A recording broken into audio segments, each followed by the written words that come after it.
In a small diner in Boise, an old veteran sat quietly, his hands trembling slightly but still carrying the steadfast strength of a man who had walked through war. Just seconds later, a thug suddenly slapped him full across the face, plunging the entire room into a heavy, suffocating silence. No one stood up. No one said a word.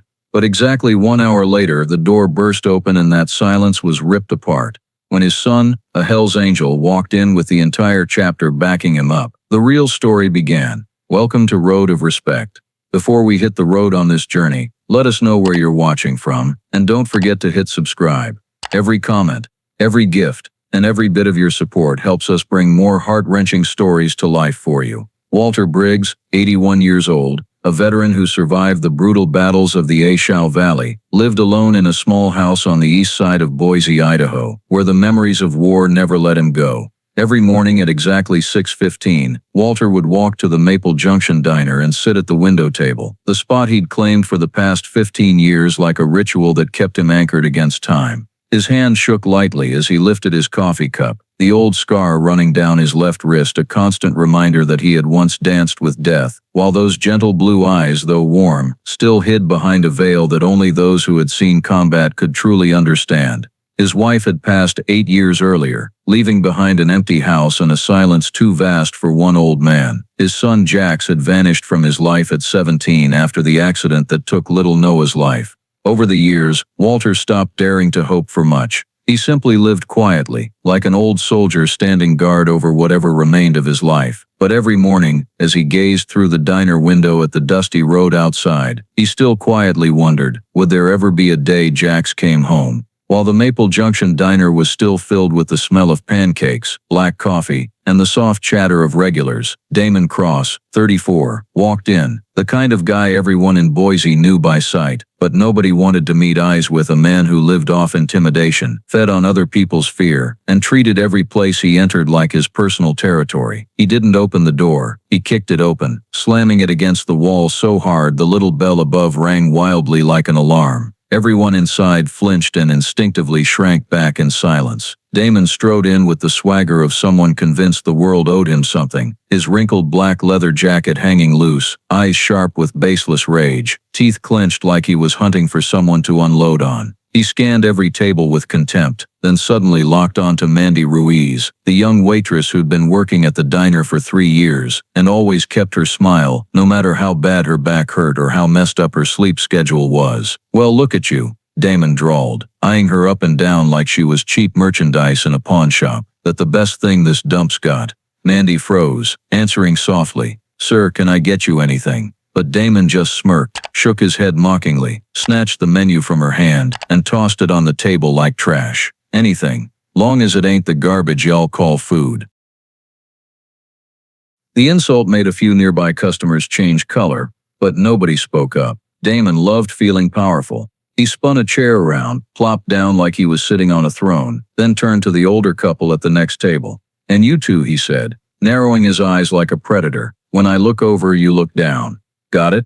The husband quickly dropped his eyes to his eggs. The wife gripped his hand tightly. Everyone knew Damon Cross was dangerous, short-tempered, and had started more fights than he'd ever paid for meals.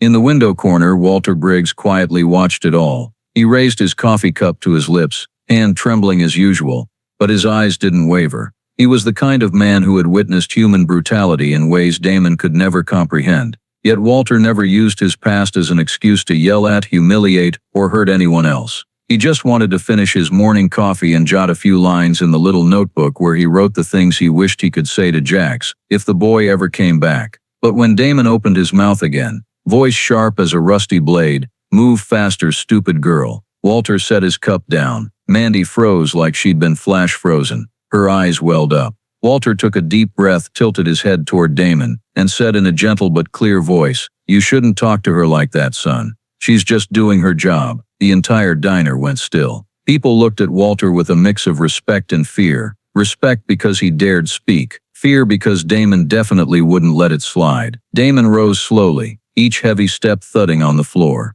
His boot heels hit the tile with a cold thunk like a warning from the abyss. He leaned down, face inches from the 81-year-old man, breath reeking of cigarettes and rage.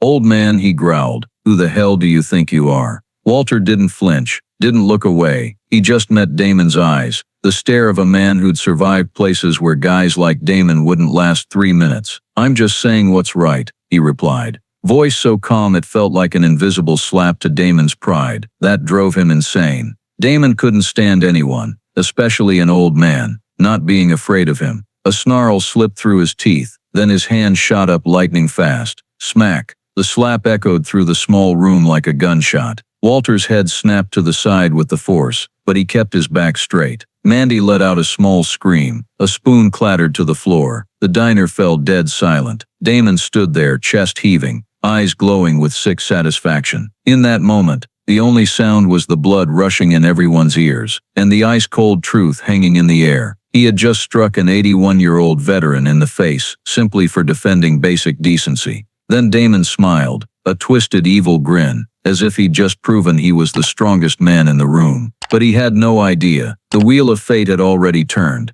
and a storm barreling down I-84 was heading straight for him.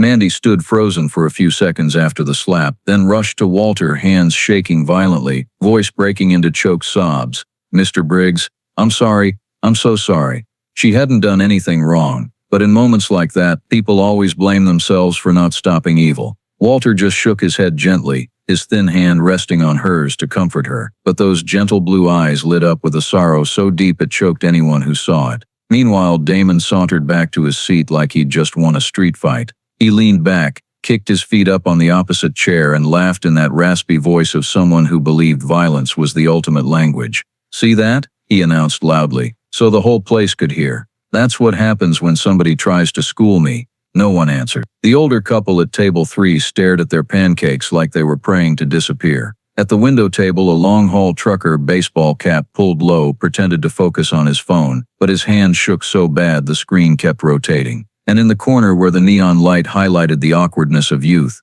22-year-old Kyle Emerson clenched his fists, nails digging into his palms. He looked at Walter, then at Damon, lips pressed tight as he tried to summon the courage to stand up. But seconds later, Kyle looked down. He couldn't do it. Fear beat justice. Everyone in the diner felt it. The bystander effect hung thick in the air like fog.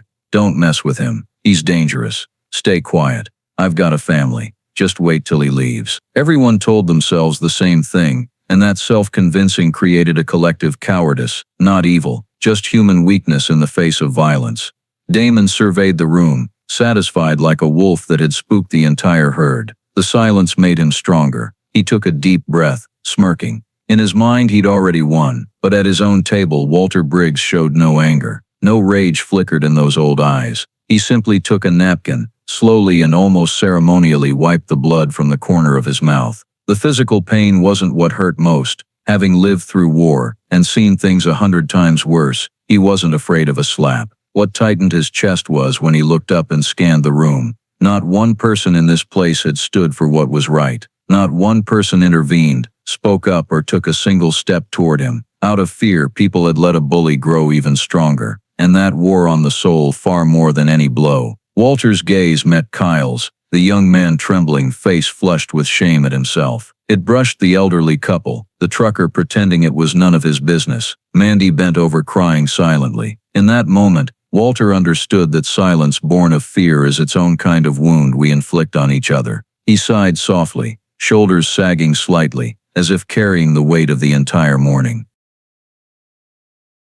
Damon propped his elbows on the table, leaning back like an animal that had tasted blood, scanning for his next cheap display of power. It didn't take long for his eyes to land on Kyle Emerson, the kid trying to make himself as small as possible in the corner. "Hey, kid," Damon barked, pointing with 2 fingers. "Stand up." Kyle went ghost white, hands under the table clenched so tight his knuckles went pale.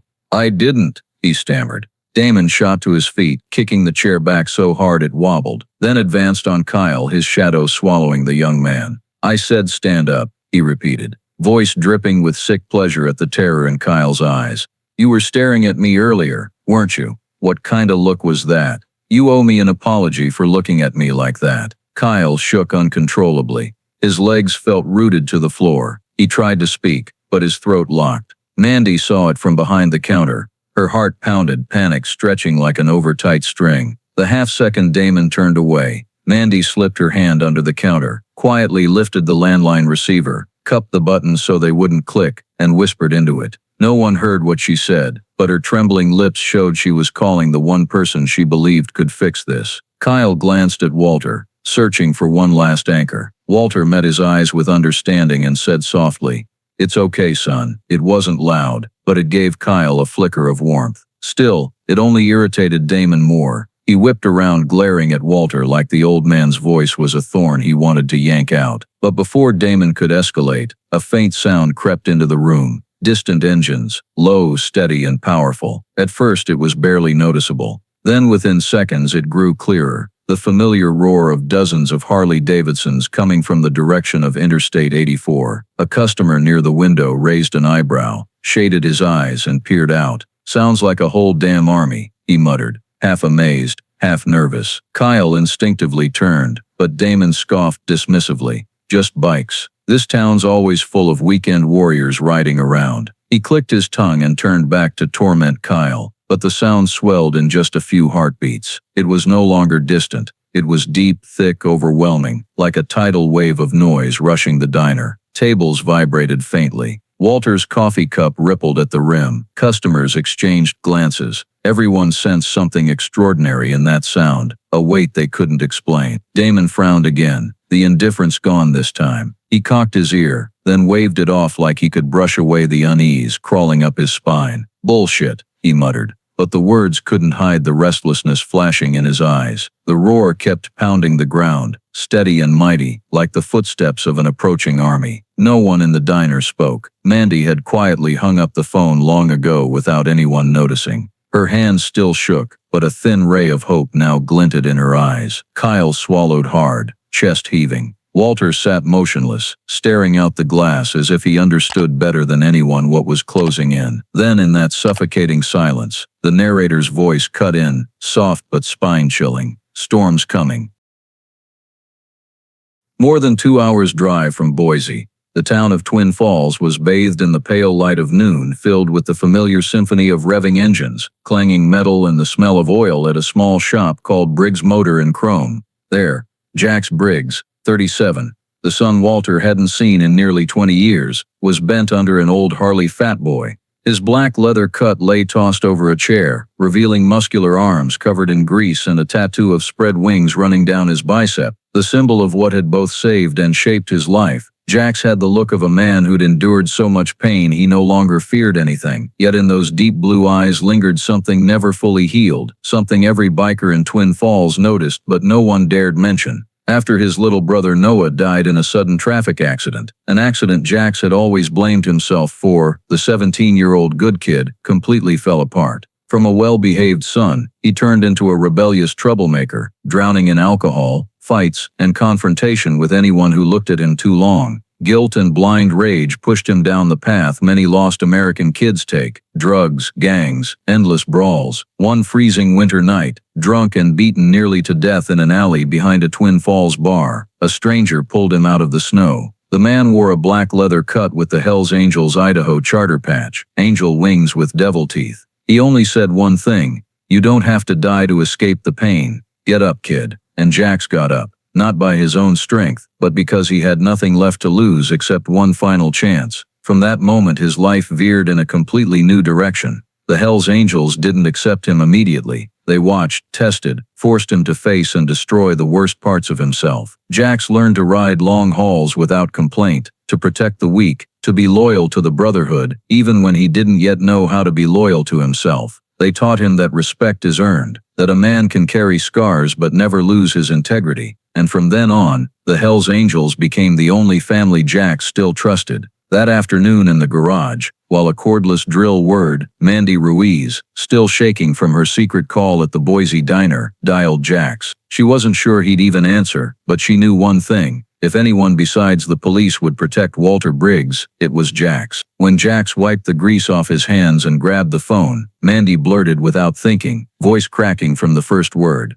"Jax, it's your father. He's been hurt." The garage seemed to freeze. A wrench clattered loudly to the floor from another mechanic's hand. Jax stood motionless, jaw clenched so tight the veins at his temples bulged. He didn't ask who, why, or where. Just hearing your father was enough for 20 years of bottled-up emotion to flood one single moment. A man who feared nothing suddenly went pale. Jack set the phone down, walked slowly to the garage door, broad shoulders rigid with the rage boiling inside. Yet pain he'd buried since leaving home flickered in his eyes. Outside, the Twin Falls sun glinted off the long row of parked Harleys like steel horses waiting for their riders. The Idaho charter members were scattered around. Polaroid, Moose, Tanner, Bishop, the men Jax called brothers. They looked at him, asked nothing, just waited. Jax gripped the leather bandana hanging from his handlebars, took a deep breath, and said in a low, slow voice heavy with a lifetime of regret, "Mount up. We ride for my old man." No one hesitated even a second. In under 30 seconds, 26 Harleys roared to life simultaneously, their thunder rolling through the valley like war drums. Jax pulled on his helmet, swung onto his familiar soft-tail breakout, and turned the key. The engine fired like the first breath after years of holding it in.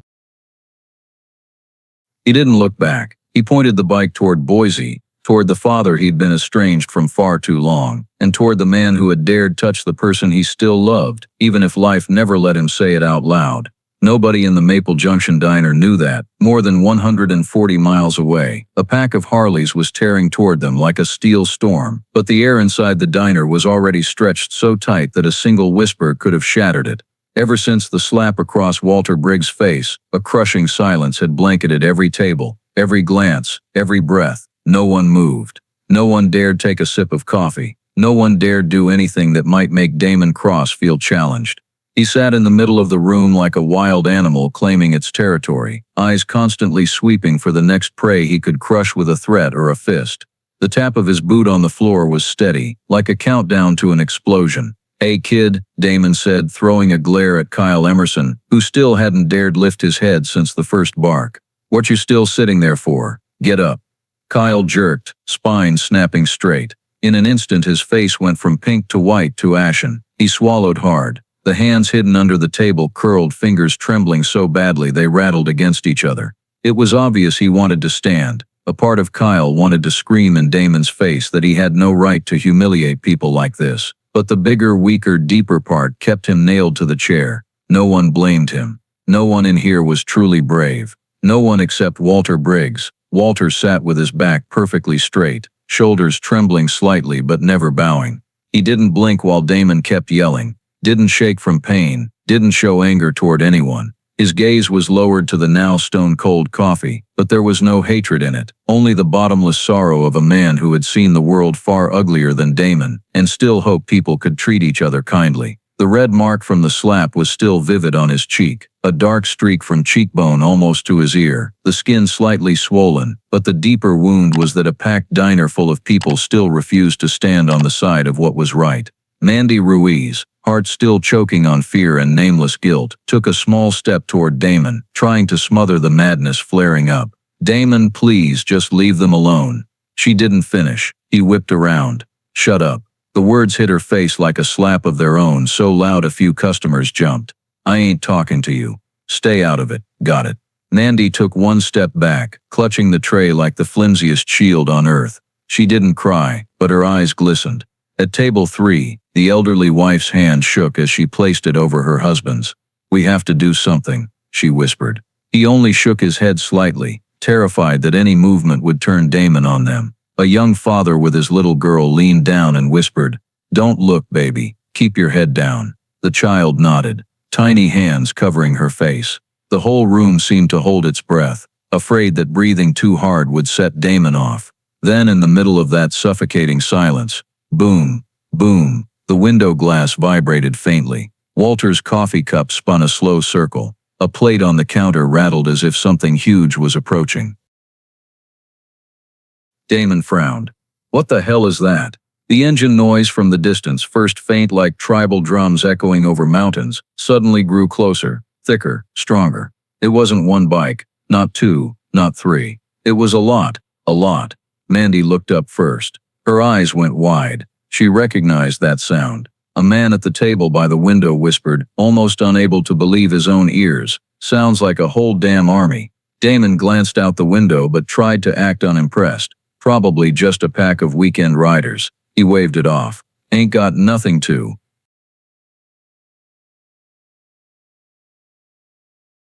A roar so massive the whole diner shook like a freight train was brushing the wall. Damon shut up mid-sentence. Customers started exchanging panicked looks. They knew Boise, knew bikes, knew Harleys, but they had never heard that many engines at once. A mechanical density, a deep, perfectly synchronized growl like iron waves crashing against an iron shore. Walter lifted his face. He didn't smile, didn't flinch, just looked slowly toward the door as if he recognized that sound in a way no one else could. Kyle heard it too. His heart hammered faster. He glanced at Walter, then at the door, lips parted as if to ask something, but the question died in his throat. Mandy pressed a hand to her mouth.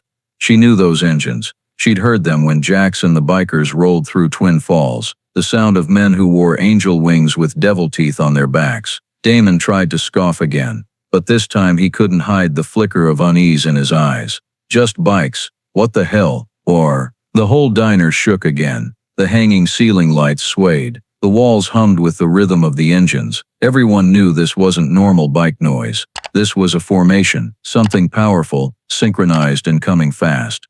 A guy in the corner whispered, voice like dry sand, "Lord, who the hell brings an entire Harley formation out here?" Damon looked around, realizing control of the room no longer belonged to him. No one was looking at him. No one was trembling at his threats anymore. Every eye was on the door, and that irritated him in a way he couldn't explain. The engines roared again, now so close the vibration came through the ground, up the chair legs, changing the color of the air itself. Behind the counter, Mandy breathed. They're here. No one asked who they were. No one needed to. No one dared. The engines grew more ferocious, until they were no longer just sound. They became force, a metallic pressure slamming into the earth, making the entire diner shake like it was riding the back of a charging beast. Then suddenly, as if pulled by an invisible hand, all that thunder arrived at once. Bor, Witcher we, AMMM.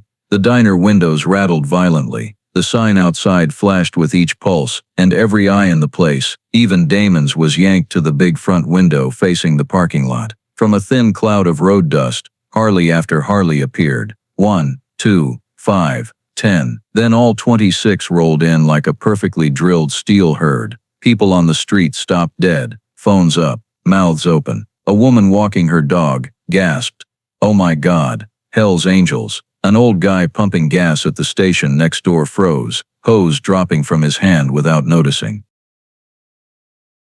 The riders pulled in perfect rows. No chaos, no showing off, just disciplined power. The roar wasn't random. It was controlled strength that made hearts beat faster and fear vanish. The smell of raw gasoline and hot metal flooded the lot like ceremonial smoke.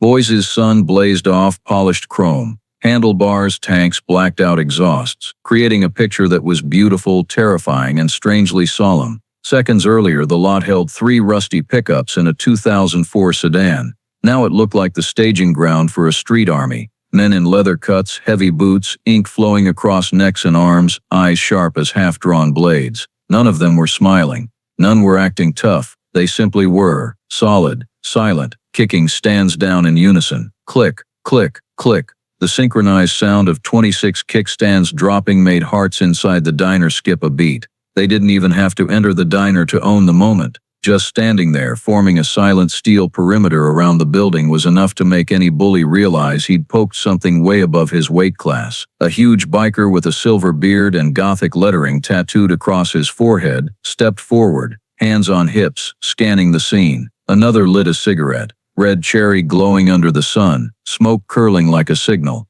A kid filming whispered shakily, "Damn, I've never seen that many angels together." The guy next to him answered, "Something's about to go down." Inside, Damon stared out, hypnotized. At first his lip curled in his usual sneer, the sneer of a man who feared no one. But after a few breaths, that sneer shattered like glass on stone. He blinked, took an unconscious step backward. His throat went dry. What the hell is this?" he muttered. For the first time all morning, without the voice of the king of the room, no one answered. No one even heard him anymore. Every heartbeat, every breath, every soul was focused on the door as the first heavy boots began walking toward it, slow, steady like war drums announcing a battle whose outcome only one side already knew. Shadows of massive figures fell across the glass. The door handle jiggled slightly. When the first hand-scarred veins like cables touched the handle, The diner held its breath so completely you could hear the wall clock tick once. Then, the door swung open. Sunlight flooded in. Heavy footsteps echoed. A tall silhouette blocked the light. Damon swallowed hard. A feeling he rarely knew, real fear, slid up his spine. The biker storm had reached Boise. The glass door of the Maple Junction diner slammed open so hard the overhead bell clanged wildly, then went silent, as if even it feared what had just walked in. Boise sunlight poured in, blocked by the silhouette of a big man standing in the doorway. Jax Briggs, the Hell's Angels cut draped over his shoulders like a modern knight's armor. Right behind him stepped three older angels, Moose, Bishop, and Tanner, men who'd lived long enough in the biker world to carry the terrifying calm of those who'd walked through fire and come out the other side. They didn't have to flex or glare. Their mere presence swallowed the air in the small diner. The engines outside still rumbled faintly, but inside you could hear people swallow. The customers, already scared, now froze solid. Some instinctively tilted their heads away, as if accidentally meeting Jax's eyes might stop their hearts. Jax stood motionless for a few seconds, silent, letting his heavy breathing fill the space between him and the old man at the window table. When he finally stepped fully into the light, the smell of gasoline and leather flooded in with him, wrapping every sense like the hot air before the storm breaks. He didn't have to search for the man who hurt his father. Like a predator scenting blood, he knew instantly. His deep blue eyes, forged steel blue, swept the room and locked unmoving on Damon Cross's shaking face. But before he took a single step toward Damon, his gaze slid right and landed on Walter Briggs, and in that instant, Jax's world shrank to a pinprick. The right side of Walter's face still bore the fresh red handprint, skin swollen, a dark line from cheekbone almost to ear. Those gentle eyes were the same, but now layered with a sadness that punched the air out of Jax's chest. Jax froze. His breathing grew ragged.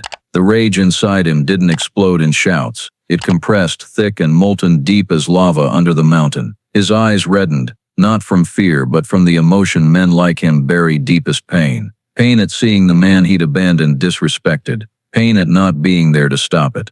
Pain at the cost of 20 years apart. The room froze with the muscles of Jax's face. Even Damon, who had strutted in like he owned the town, saw it. And for one tiny second, he felt a stab of dread. Just 1 second, but enough to know. The man who just walked in wasn't another biker. Not some kid proving himself. This was a man carrying a past heavy as stone, loyalty like religion, and blood family love as the sharpest weapon life offers. Jax took his first step forward. One step, only one, but the air in the diner tightened like a drum skin. Mandy behind the counter held her breath, fingers white on a coffee cup. Kyle half stood, then dropped back down, legs reacting to invisible force. The elderly couple at table 3 gripped each other's hands, staring at Jax like he was an avenging god stepped out of an old American legend. Damon tried to play cool, short inhale, shoulders back, chin up in what he thought was tough, but his hands trembled. Just a little. Walter looked at his son, eyes full of emotion and worry. He knew Jax would come, knew his boy was strong in ways war never taught, knew that Heart of Fire could warm the world, or burn it down. But Jax didn't look at Walter long. Not because he didn't want to. If he did, he'd lose it. And Jax Briggs, the man who lived by biker discipline, would not lose control while his father was hurting. He turned back to Damon. The silence grew so thick it felt like concrete poured into the room. No one spoke, no one moved. Even the wall clock seemed choked silent. Jax's breathing was the only sound, heavy as wind before the tornado. Damon opened his mouth to say something, maybe to act tough, to reclaim his cheap power. But the words stuck. All that came out was a raspy wheeze. What the hell do you want? He tried louder, but his voice cracked like dry paper in the wind. No one answered, because the question didn't matter. What mattered was who now stood in the room and why. And that reason burned in Jax's eyes like two blue flames hotter than molten metal. The air in the diner was so thick, so taut, it felt as if one step, one wrong word would make the sky explode. Jax didn't need to shout, didn't need to slam the table or roar threats. He simply walked straight toward Damon, each step heavy as a hammer blow on the tile floor. When he stood face to face with him, close enough to grab, he spoke in a low voice so deep the ceiling lights seemed to tremble. Stand up. A command. Not a request, not a suggestion. A command from a man who wasn't used to being defied. Damon froze solid, eyes darting between Jax's stone-carved face and the door where the rest of the bikers stood watched like a living steel wall. He swallowed, his throat so dry it clicked. I didn't do nothing wrong, he tried, forcing bravado that cracked like a half-snapped guitar string. Jax tilted his head, eyes flashing like razor blades cutting through the room's haze, and the next words rang like steel on steel. You touched my father. No one in the diner breathed in that moment. Damon shook, couldn't hide it anymore. He opened his mouth to argue, but no words came. There was no excuse strong enough when the reason for the rage was deeper than any punch blood. Damon finally rose, legs so weak his knees knocked together as he fought for balance. His hands shook violently, nowhere to hide them. Jax didn't hesitate. His hand shot up, fingers curling like a hook ready to grab Damon's collar and yank him close enough to share the same breath. It wasn't the act of a hothead. It was the reflex of a man who'd lived his whole life by one simple rule: touch my family, you pay. But Jax's hand never reached its target, because before his fingers closed on the fabric, another hand, thinner, weaker, trembling with age yet stronger than any arm in the room, landed on his wrist and stopped him cold. Walter Briggs. From his chair the old man had reached up at the exact second needed, as if he'd known his son's move since Jax was a kid learning to fix his first bicycle. Not like this, son, Walter said, voice not loud, not harsh or commanding, yet carrying the weight of a lifetime spent surviving things Damon would never comprehend. Real war. Jax went still, muscles bunched, chest heaving, breath ragged, as if something inside was trying to explode but an invisible chain held the deepest fire in check. He turned to look at his father, eyes still red, still burning, still hurting. He hit you, Jax said, voice breaking with a mix of fury and pain no word could name. He put hands on you. I can't. You can. Walter cut in, so softly it sliced straight through Jax's rage like a scalpel. But you shouldn't. Jax clenched his jaw, the stubble-shadowed line bulging. You want me to just stand here? After all the years I wasn't here? After all the years I braced your dark? Jax. Walter said his name a second time, soft but immovable. Somehow those 4 letters alone slowed Jax's breathing. The entire diner went silent. No one moved. Even the bikers outside the door stood like statues. You're strong, Walter continued, eyes never leaving his son's, but the reason you're strong isn't to hit back. Jax stared at his father for a long time, long enough to see everything he'd avoided looking at for almost 20 years, the regret in Walter's eyes, the pain of losing Noah, the loneliness of Jax walking away, and the quiet terror that the war inside Walter would one day swallow him whole. I'm sorry, Walter said, the words catching in his throat. I let you grow up with things I couldn't fix. I let the grief pull you away. I didn't know how to keep you. Jax swallowed hard. His eyes blurred for one brief moment. He hoped no one saw, but the whole diner saw. And no one laughed. No one dared, because it was real pain. The pain of a man who'd lost everything. It wasn't your fault, Jax answered, so low only those who truly wanted to hear could catch it. I walked away, and I never came back. But you came back today, Walter said, squeezing Jax's wrist gently, not to restrain him, but to feel that his son was really standing there. That's enough. Damon stood witness to a conversation he never thought he'd be close enough to hear. Sweat dripped down his neck, fists clenched, but not to fight. He finally understood he was in the presence of something fists couldn't touch, a father-son bond deeper than any physical strength. And right then Damon knew he'd lost. Not when Jax walked in like a storm. Not when the parking lot filled with bikers. Not when Jax told him to stand up. He lost when he saw Jax didn't need to swing to own the room. He lost when he saw Walter Briggs, the old man he thought one slap could humiliate, command the respect of an entire Hell's Angels chapter. And he lost when he saw Jax swallow his pain so he wouldn't disappoint his father. A guy like Damon, who lived off other people's fear, finally understood what it felt like to be crushed without a single punch. Walter released Jax's wrist and set the hand gently on the table, like laying the first brick in a bridge that had been broken for 2 decades. We're not like him, Walter said, without looking at Damon, though Damon knew it was meant for him. We don't need violence to be strong. Jax lowered his hand. The rage was still there, bright, fierce, unsated, but it lay quiet under the steel discipline his father had just placed over it with one sentence. The room stayed silent. Damon didn't dare breathe loud. Jax looked at him one last time. No growl, no threat. just his eyes. And with those eyes alone he made Damon drop his gaze to the floor like a child caught stealing. No, like worse. Damon looked down not out of shame before Jax, but out of shame before 2 generations of warriors standing in front of him. One who fought for his country, one who fought to keep his family. The room stayed thick with silence after Walter lowered Jax's hand, but the silence had changed color. No longer the tense hush of fear, it had thickened into something else, an invisible wave of moral force spreading from Walter's table across the diner floor. Damon stood with his head bowed, hands shaking, not knowing where to put them to hide the panic. He'd believed he could own any room he walked into. Now he was pinned in a corner without a single person touching him. Then, louder than the engines outside, a soft but steel-hard voice rose from behind the counter. "Get out." Every head snapped toward Mandy Ruiz, the young waitress Damon had humiliated all morning. Her voice wasn't loud, but it was clear and sharp as a knife tapping glass. "You don't belong here."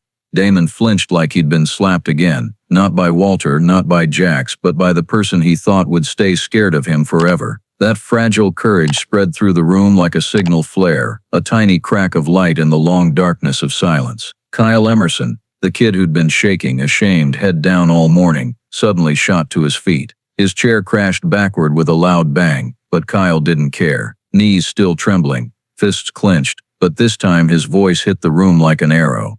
"Leave him alone." Shaky words, but heavier than all the aggression Damon had smeared across the diner. Damon whipped around to threaten him one more time, but when he saw Kyle standing tall, eyes no longer running, Damon took a step back. Then, from the left table, the long-haul trucker in the baseball cap looked up. He set his phone down, eyes now sharp as diesel smoke, voice low and certain. "We're done being scared." Courage became contagious. Table 3, the elderly couple who'd been trembling, stood together, hand in hand. The wife spoke softly but clearly. "We've been quiet long enough." The young father holding his little girl stood, not to shield her, but to show her how decent people act. Then another person, and another. Chairs all over the diner scraped back at once, the sound of wood dragging across tile like distant thunder. No one shouted, no one threatened, no one moved to hit Damon. But everyone stood, an unexpected, unstoppable moral uprising that made cold sweat break out on Damon's skin. He looked around and saw every face he'd forced to look down now staring straight at him, not with hate, but with calm, unshakable contempt. Every pair of eyes was a verdict. Every person standing was a nail in the coffin of the cheap power he'd used to rule his life. Damon's chest heaved, his eyes darted for an exit like a cornered animal. Panic flooded his throat. He tried to speak, one last threat, one last claim, one last curse, but it died in his throat, leaving only a short, weak gasp.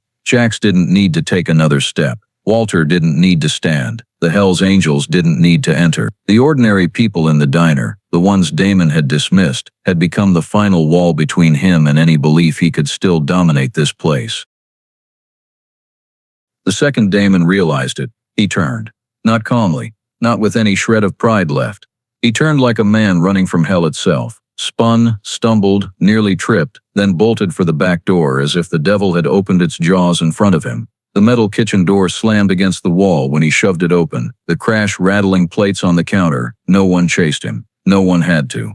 Damon Cross, who had walked into the diner like a king, ran out of it like a coward stripped bare. And when that back door clanged shut, the room stood still in a new kind of silence. Not the silence of fear, but the silence of moral victory, of people finally standing up for each other. Jax exhaled long and slow, almost a prayer. Walter looked around the diner, lips trembling into a tired but warm smile. The whole diner stood.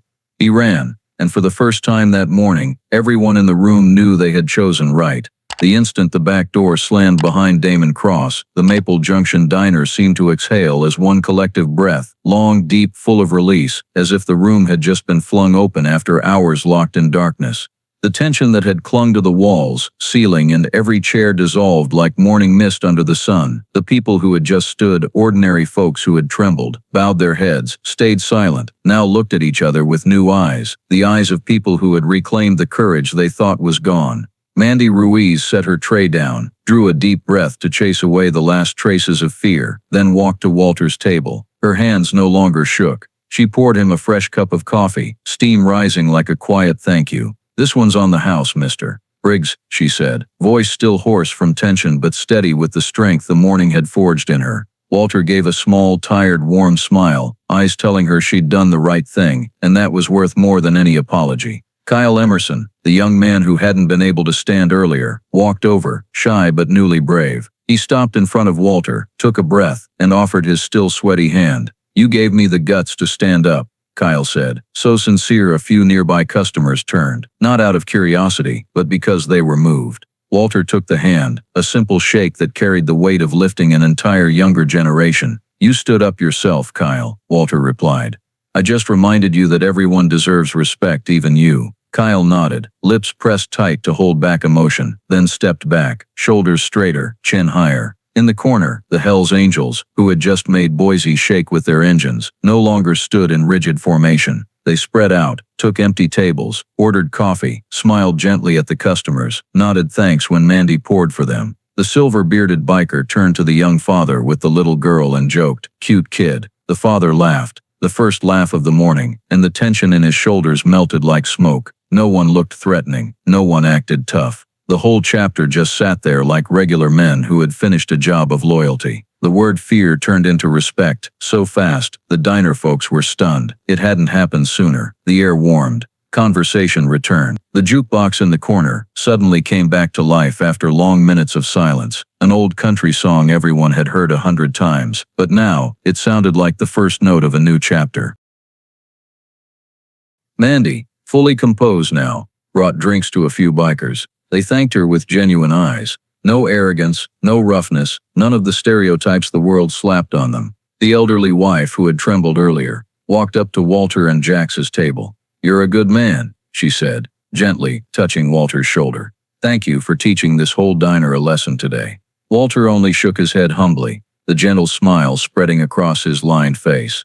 But Jax couldn't take his eyes off his father. He stood there, hands still faintly trembling from the anger not yet gone, but his gaze held something else, something the bikers around him could feel. The respect of a man for the one who taught him, through an entire lifetime, what kindness really means. For the first time since walking in, Jax allowed himself to look straight at Walter, long deep, as if to burn the image into his soul for the rest of his life. An 81-year-old man who had been through war, lost a son, endured the loneliness of old age, yet kept his dignity so pure an entire Hells Angels chapter bowed to it. Walter looked back at Jax, eyes blending pride, relief, and the thing he hadn't dared hope for in 20 years, seeing his son truly grown. Not because Jax was stronger than other men, not because he had a whole chapter behind him, but because Jax had controlled his rage, listened when his father spoke, stood tall without needing fists to prove it. Walter rested his hand on the table and breathed out slowly. "You really have grown up,"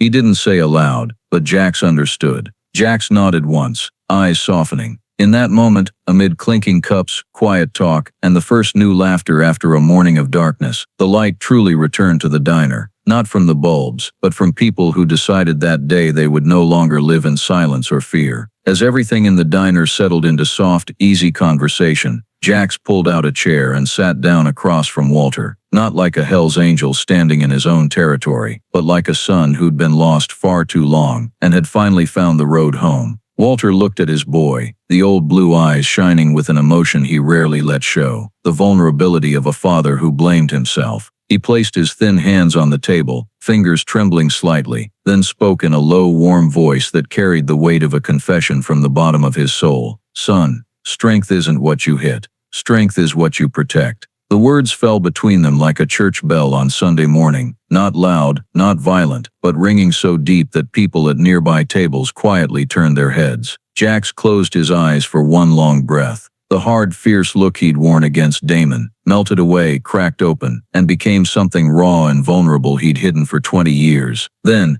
as if someone flipped a switch and let every dammed-up pain finally rush out, Jax cried, not howling, not sobbing, but the kind of crying a man only allows himself a handful of times in life. Silent, choked, tears sliding down while he couldn't quite believe they were there. The older bikers, Moose, Bishop, Tanner, men who'd seen every kind of tragedy on the road, buried brothers, carried scars from violence and loss, all turned their faces away.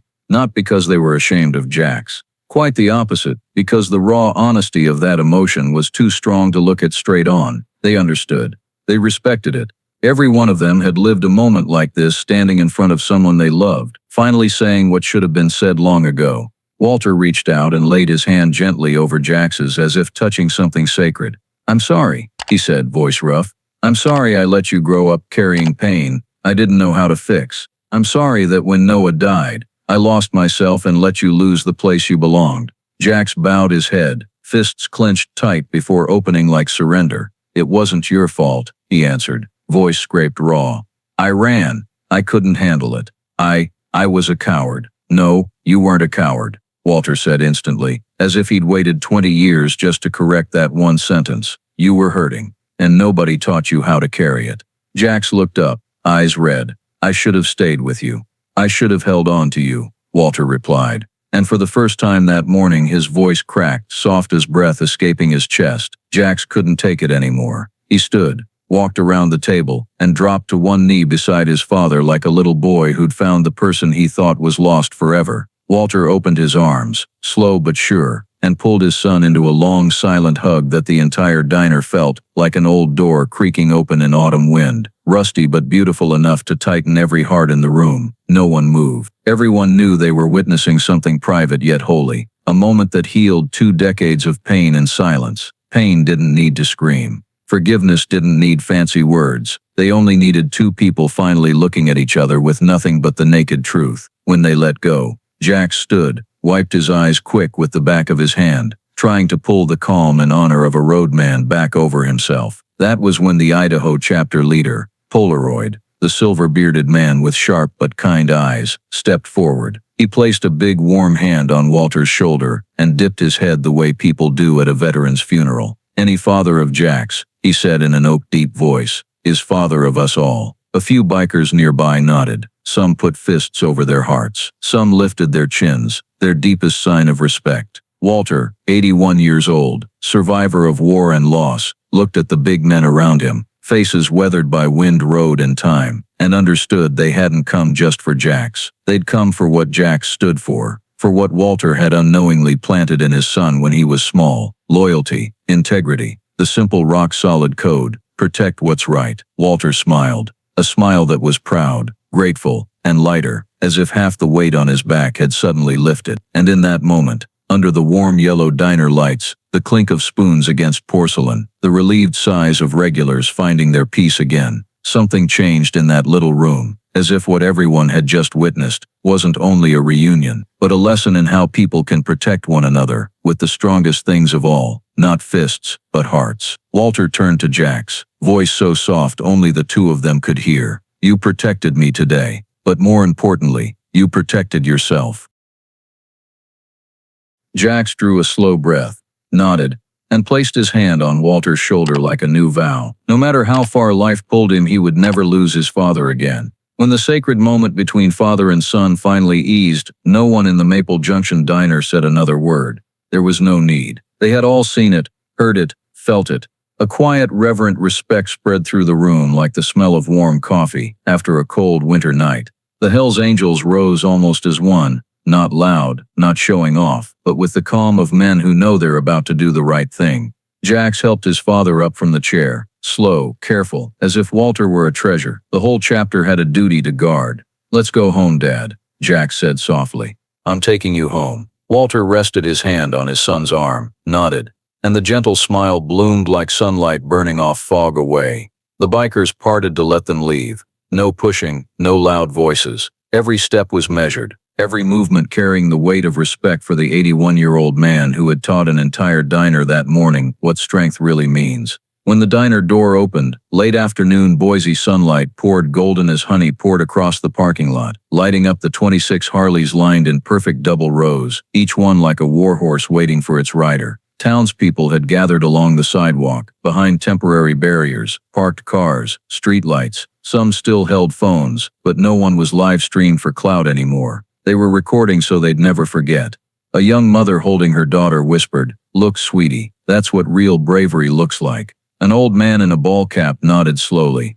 "Damn, never thought I'd live to see Hell's Angels escort a veteran home. That's something." A teenager, eyes shining like he was watching superheroes, asked his dad, "Are they the good guys?" The father didn't answer right away. He watched Walter standing between two rows of bikers, Jax right beside him, Moose and Bishop flanking like presidential guards. Then he said slowly, "Maybe sometimes the world isn't about good guys and bad guys. Sometimes it's just about the ones who choose respect." As Jax walked Walter to the bikes, ordinary sounds, footsteps, wind, flags flapping, became crystal clear, as if the universe itself had hushed so everyone could hear the sound of dignity. Walter paused in front of the line of Harleys. Late sun flashed off polished chrome in streaks of gold and orange like burning wings. The bikes stood silent but seemed to breathe, waiting for Jax's command to roar again. Walter looked at each one, then at the men standing beside them, silver-haired riders, faces carved by years, eyes distant yet warm. He drew a deep breath. His chest ached not from age but from emotion. "You okay, Dad?" Jax asked. Walter turned to his son, no longer the angry teenager who'd run away, but a strong man who knew how to hold his fire, how to love, how to stand tall without hurting anyone unless he had to. "I'm home," Walter said quietly. Then he placed his hand on Jax's arm, squeezed gently. His palm shook with age, but his voice was suddenly rock steady. "And so are you," Jax laughed.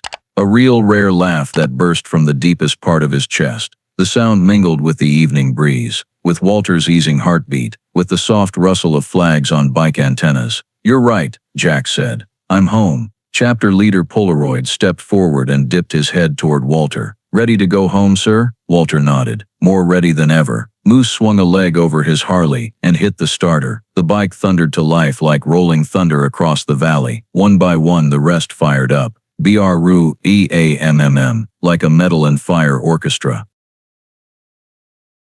The sound no longer carried fear, it carried something else. Protection. Promise. A few townspeople on the sidewalk put hands over their hearts. Some threw casual salutes. A veteran watching from afar raised his cane in silent tribute. When Walter and Jax reached Jax's soft tail breakout, Walter touched the tank, fingers brushing cool metal. "Beautiful," he whispered. Jax smiled. "I kept her for the right day." Walter's lips quirked. "What day's that?" "The day you needed me." Walter didn't answer. He just looked at his son like he wanted to memorize this moment forever. Moose gave the signal.